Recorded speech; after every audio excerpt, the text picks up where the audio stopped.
because I've heard you talk about this before. You did say, I want to just click back. We don't change outcomes. You know, when we look at standard of care, talk to me about that statement and that phrase, and talk to me about outcomes within the current world of oncology.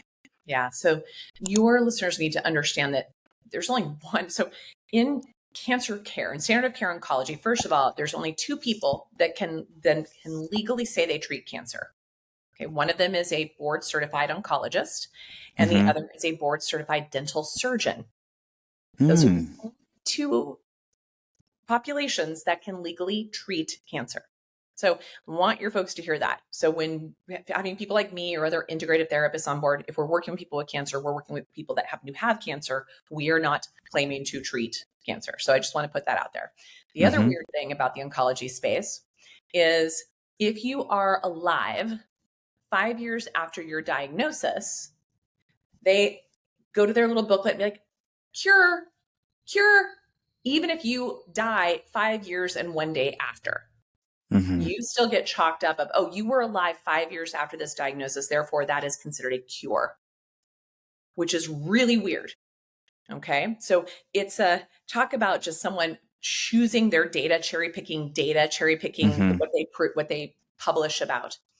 Then the other word that gets people confused. So when I have patients that are looking at like clinical trials, for instance, the discussion about what is the actual benefit of this trial? Like how much progression-free survival are you going to have? Meaning, okay, you're progressing, this medication comes on and stops the progression. It doesn't take the cancer away, but it stops it until it doesn't. And so how long is it until it starts to get on the move again? That's considered progression-free survival. Like how long? Is that days, weeks, months, years?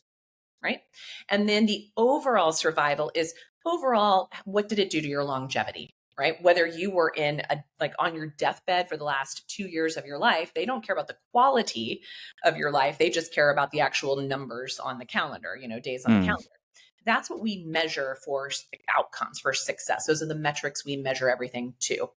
The other thing that's really important is for folks to understand that the clinical space of the clinical research space. So a phase 1 clinical trial, when I hear people get really excited in our world who are like, oh my God, I'm going to, get my friend into this clinical trial. I can't wait. And I look at it. Okay. If it's a phase 1 clinical trial, you guys, this is not at all about worrying about progression-free survival or about overall survival.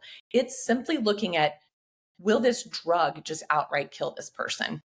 That's what it's looking at, period. It's a complete guinea pig experiment. Phase 2 is when they say, what is the maximum tolerated dose we can give for them not to be pushed over the edge? So the first one's like to establish general safety. The second is, what is the furthest we can push them to with regards to safety? And phase 3 is when we start to look at what type of a difference does this make in progression-free or overall survival? So I really tell patients, unless you are wanting to donate your body to science, and I'm going to piss off a lot of researchers, a lot of academic institutions right now saying this because I just hurt their quota and I hurt their funding because they're constantly trying to recruit for phase 1 and phase 2 clinical trials. But again, now that your listeners have a sense that the average of those trials to actually be published and be something actionable is 17 years. So you're not going to see the benefit of this in your lifetime, nor is it that you're caring for.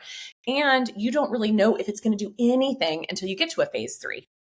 So I'm telling people, like, if you have any chance at all, and a phase 1 or 2 is the only thing offered, and you are in a pretty good quality of life and state, you might want to reconsider donating your body to science before your time is up.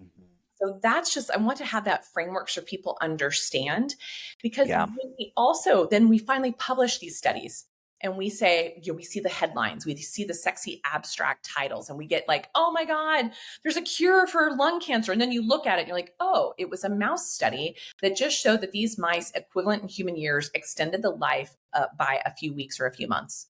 So there was a study that came out a few years back. I can get you if your listeners want to take a look at this, but they looked at 96 drugs over a 17-year period of time. Okay. All in the oncology space that were considered blockbuster drugs, meaning they had a really good benefit. The average overall survival rate, when you put all those in a bucket, do you remember, have you read this study? Do you know what the outcome? I think, it was really bad. It's the overall, the best we were able to do was 2.4 months of extended life. Yeah. So when I look at that, when I'm working with someone, I'm talking about outcomes, I'm talking about that type of outcome.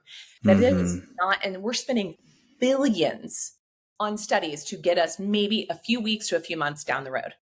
And no one's talking about what was the quality of that person. Yeah, that's the big one for me. It's massive. And what's very interesting is how many patients in my career have opted to do nothing because they're like, nah, I read the data. It might give me a couple months. I'd rather do nothing. I'd rather go on a road trip for a couple months. And how many of those patients are still here years later? Yep. Yeah. So it's funny. We took a group of 11 patients that were all, we had terminal cancer. They were all in hospice eligible. So meaning less than 6 months to live. They were also now no longer doing any other therapies. And we took them into the jungles of Mexico and saw a Huichol medicine man who performed very specific Huichol healings on these folks and took them on a peyote journey. All but one of those people are still with us today. And that was in 2016. Wow.